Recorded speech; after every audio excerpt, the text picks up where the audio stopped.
This is Justin Pulitzer. This is my weekend review for January 11, 2015.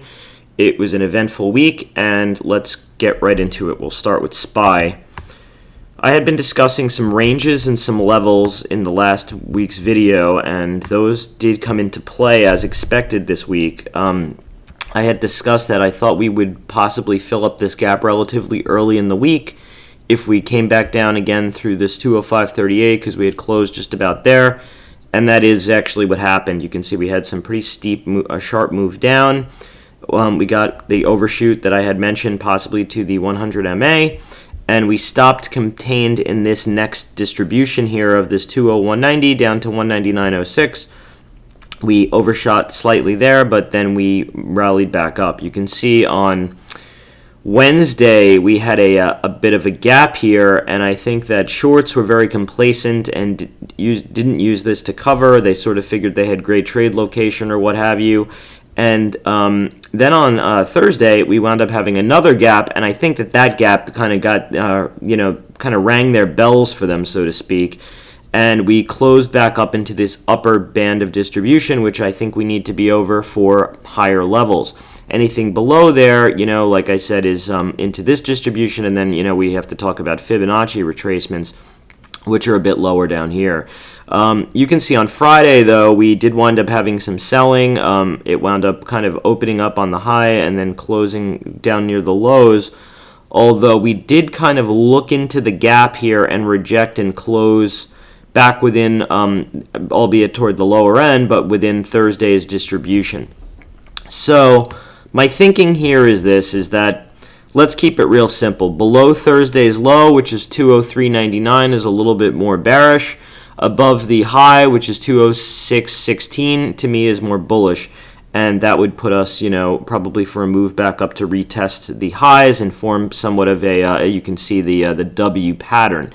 If we start losing this low, I think we will fill this gap once again, probably wind up retesting these lows and possibly the 200-day moving average down here, which would break the pattern here, which I thought showed some potential. You can see this low here was a little bit higher here, and if we can continue up, then obviously that's more bullish. If we came down here, I would start thinking that we're probably just in a big chop distribution range, sort of like what I had been discussing the IWM has been doing for a while. If we do wind up breaking this level, we have this reference low here, the 199.86, wherever the 200-day moving average is at the time, and then the 50% and 61.8% Fibonacci retracements. And there's another trend down here. I'm not sure we're going to move that fast so quickly. We could discuss that at another time. But these are the levels. I think this area here, this 50% and the 200-day, would have a lot of support if we came crashing down in there for some right or right out trades, or even some relatively short-term, out-of-the-money put sales. So let's move on to IWM. We came back down in IWM. I had discussed anything over this 117.37 being bullish, anything below it being more suspect. And we did wind up getting that retest of the all-time high. We did have some responsive sellers, came back down, and now we're back up here. And you could see, even with the bearishness of Friday, we still managed to close over the 117.37, sort of what I refer to as the pass, no pass line. And I would say that as long as we hold there and within this this sort of trend here, which we did have some violations on, I would say that the possibility is for the market to sort of just stabilize and, I guess, build value higher. Anything below that area, I think gets a little bit more suspect, and we may have to start retesting some lower levels. So let's just keep that area in mind. So I would say anything over 117.37 bullish, below a little bit more suspect. The Qs have been sort of a little bit more relatively weak. You can see the last high here was lower, and this would be still a lower high if we kind of crap out here, so to speak. You can see this low here, as opposed to SPY, was actually slightly lower than the last one. It wasn't the higher low, and we did wind up closing below this breakout area, But you can see in short order the next day we came back above it, and this 100-day moving average held. So I would say this is sort of the same thing as SPY, but just a little bit more weakness to it. And I would use this 100 MA as sort of the as the barometer of health, because the 100 MA held it here the last time. If we get below there, I would say that we're probably going to want to come back and maybe test the 50% fib and maybe even try the 200-day moving average, which I can easily see happening. These markets, when they start to move down, become more and more correlated. If we do wind up coming back up, anything over this high here, which is the 105.25, will put the all-time highs into play, and probably even higher still. I know the NASDAQ, I'm sorry, I was already jumping ahead of myself, but let me finish this. The NASDAQ has, wants to maybe retest that 5,000 level, which was like the .com high. We're getting kind of close. It's not that far away. It's very conceivable that happens. So let's keep an eye out for that. I jumped the gun to CL before, but we're going to do TLT quickly. TLT, I had said last week that we closed right up against these highs, and if I were a bull, or I should say if I was a short, I would be a little nervous. If I was a bull, I'd be encouraged for a retest of the all-time high. And we got that in short order, and we had responsive sellers and backed off, although Friday we closed with a pretty bullish engulfing candle. I think the story with the TLT is that traders are thinking that there is more yield in the Treasury than there is in European bonds, which are trading, believe it or not, with lower yields than U.S. Treasuries, which to me is absolutely ridiculous. Those countries are always the ones that get themselves into trouble, Greece, Spain, and so on and so forth. And I think that they've been doing, shorting Spanish Treasuries versus U.S. Treasuries, and that's sort of been the hedge fund trade du jour. And that's what's accounting for this strength in TLT, that with a smattering of pretty dovish comments from the Fed this week. Now they keep kind of moving the goalposts. They kind of teetered this line between employment and inflation, and obviously with the crashing price of crude, inflation isn't really the problem. I would say that they're probably more concerned with deflation at this point, which will bring me into crude. I've been saying for a while that I thought we would have a little bit of stabilization, and then there was really nothing in terms of technicals to stop us from getting down to the primary trend. If you look on a 20-year monthly chart, I had discussed this 200-day moving average being an important pause point. It really wasn't. It was here, and that we would come down to test the primary trend. That comes in between 44 and 45. I still think that will be a bounce point for a pretty decent size rally back, maybe even to test into the 60s. If that happens to give, we do have some other reference points here. We have the 3320. So we may, if this doesn't hold, snap to fill up the triangle down to here, and I would say that area will be some pretty solid support since it was these reference lows. The story for me with crude is a little bit different than it was back here. This was obviously a parabolic move that ended in disaster during the financial crisis. And what I think is happening here is, yes, some demand erosion, which is from the European recessions that are going on in Italy and so on and so forth. But we've been adding on a ton of supply with the shale plays and the tar sands and all these new oil discoveries, and I just think that at some point here we had a shift on the supply curve, and we have much more supply than we've ever had in the past, and this finally resulted in a downward move in prices. So that is my thinking in crude. It's kind of similar across some of the other commodity boards. I don't want to get into that, but this type of a move here has to have the Fed's attention for sure, and that's why I think they're talking very dovishly, because they want to have some type of price stability, so to speak, and this is anything but price stability. This, however, is very bullish for the U.S. consumer, and that, I believe, is why stocks like Chipotle are making all-time highs, because you can see that there is a inverse correlation between the price of gas, although Chipotle wasn't so great on Friday. It did have a little bit of a pullback. Let me just show you on the 9-month. you can see here that this has been very strong. We had a strong breakout here, and it is holding up above here. Anything above 697.93 I think is still bullish, and this was just a consolidation in range to me.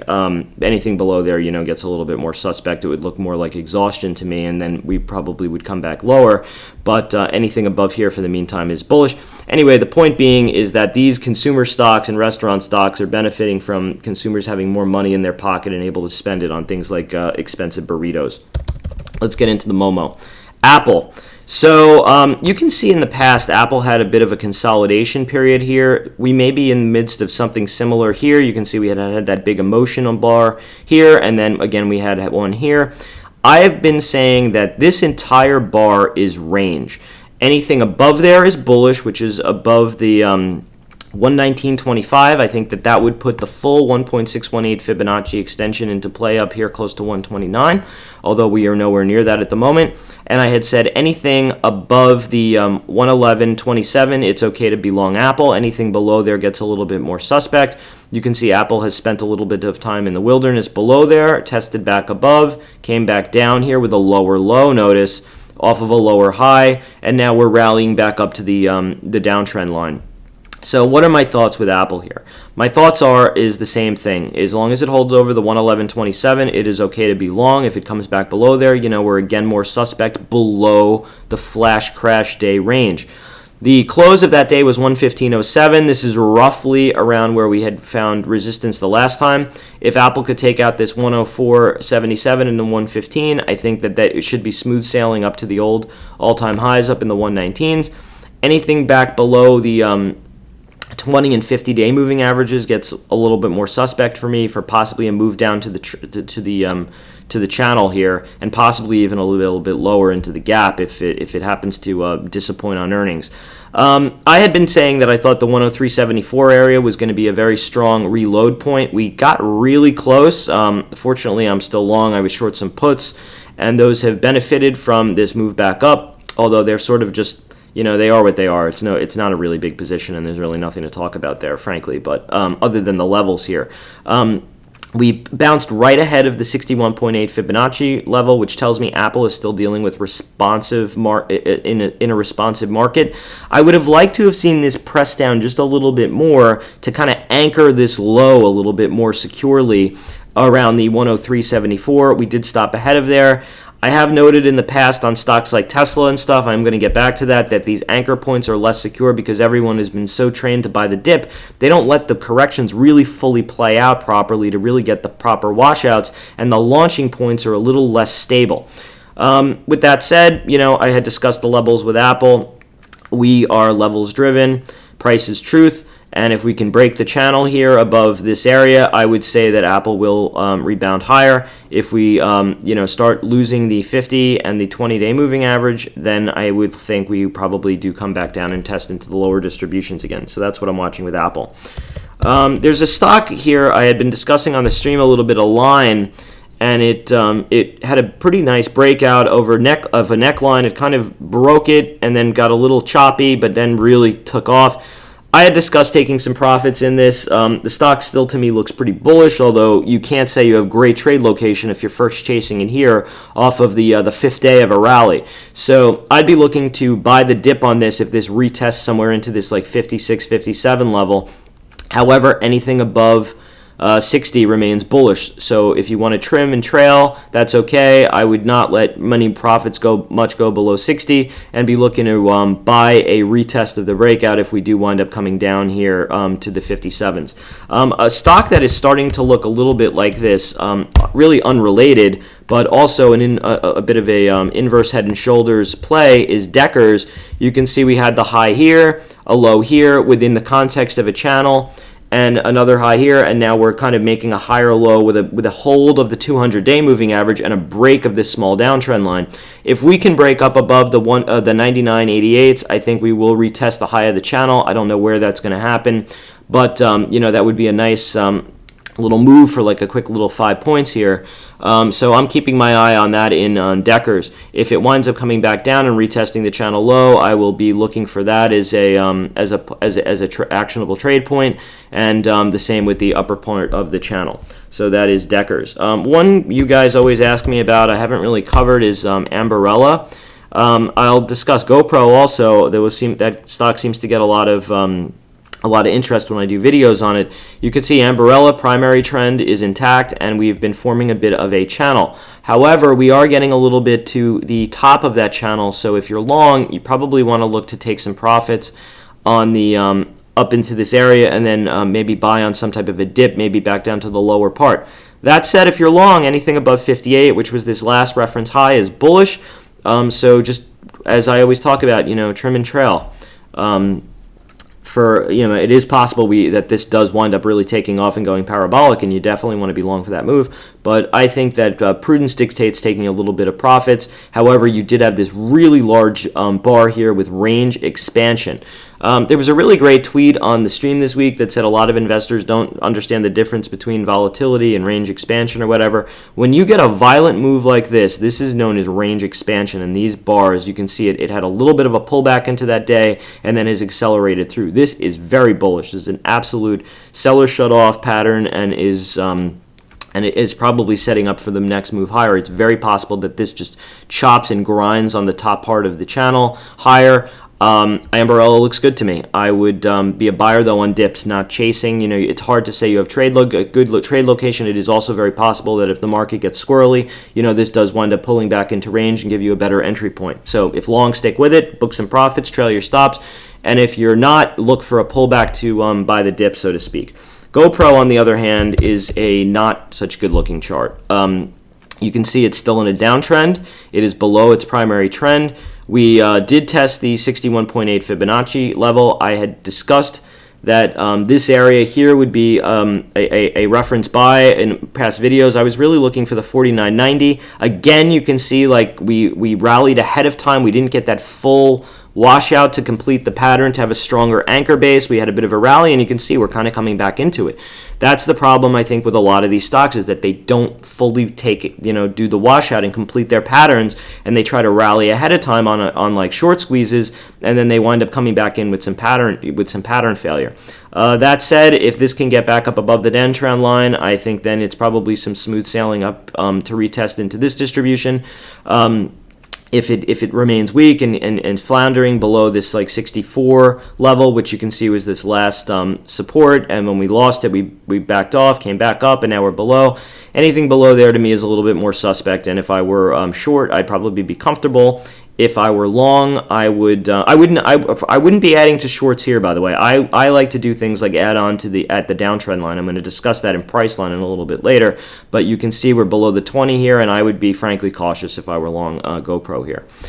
If it does come back in and retest that area, then that would be to me what I affectionately refer to as a right or right out trade. If that fails, we'll probably see the meat of this distribution down here in the low to mid 40s. So that is GoPro.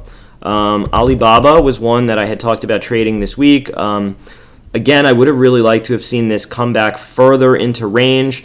It kind of just kissed here. You can see the low was 99.90. It rallied up. I had talked about taking this trade and to sell into the strength in the 105s. Wound up being prescient, came back down. I can see this thing easily being one of those similar things to like GoPro. We didn't really retest deep enough in. I would have liked to have seen it retest. I guess we kind of got close, right? I mean, 99.70, 99.90, close enough for government work, so to speak. I would have liked to have seen a little bit of a test lower to the 61.8, 97s in like a really like tail type of action. We didn't get that. You don't always get what you want. If I were long Baba off here, I'd probably stay with it, with the caveat that I had taken profits. I'm actually fully out of the trade here now. I would be looking for a retest if we do get of this downtrend line for a right or right out short up here. You can see this area was a point of contention in sales. Maybe if it's like somewhere up that, like if it coincides with the 50-day, which would be even better, and this 107.95.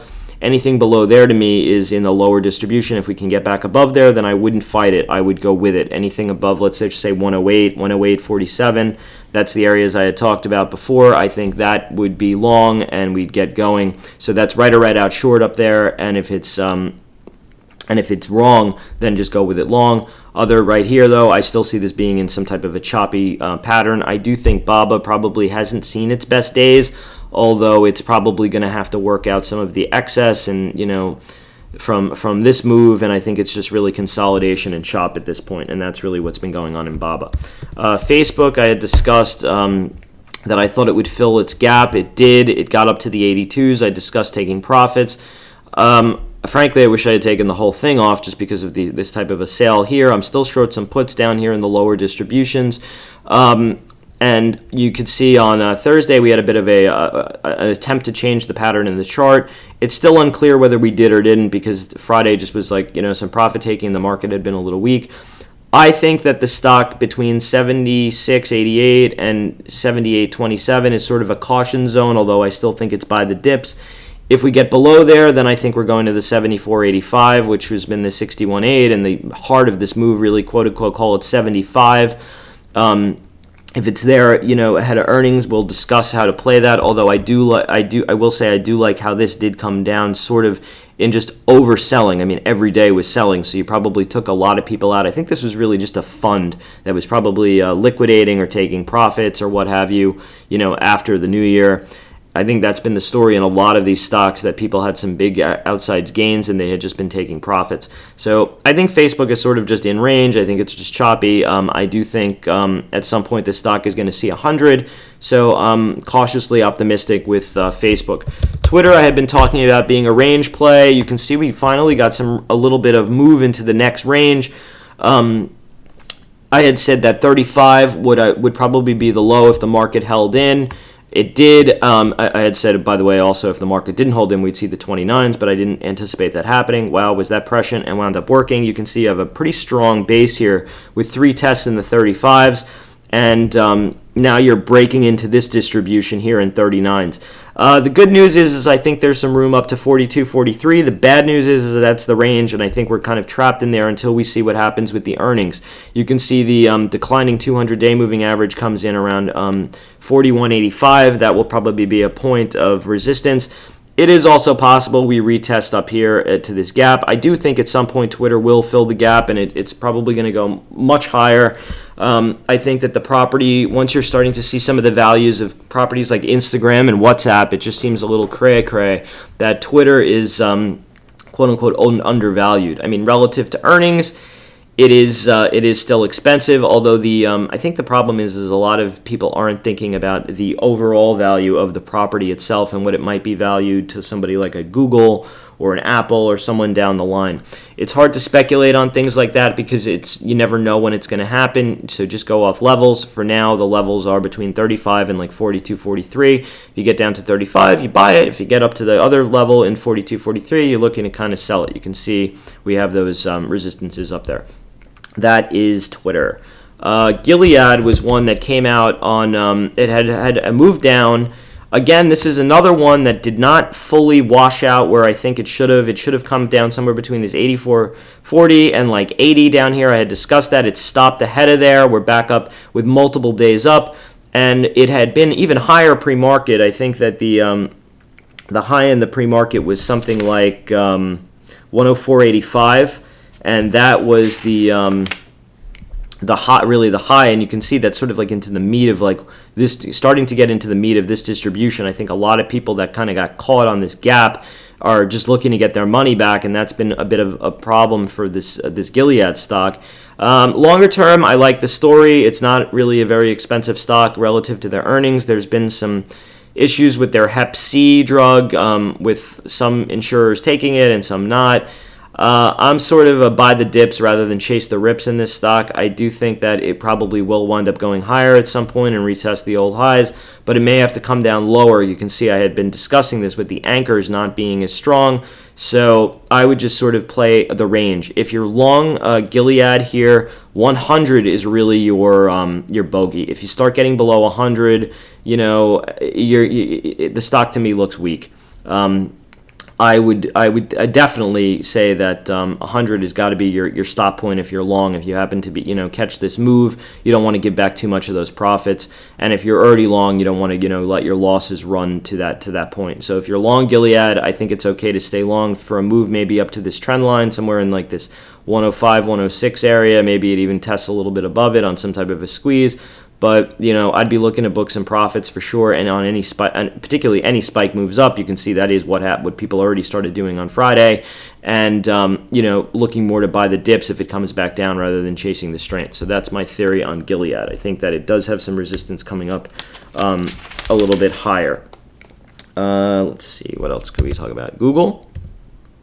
This has been a bit of a messy stock. I had discussed. People always ask me, when is it time to go long Google? When is it time to go long Google?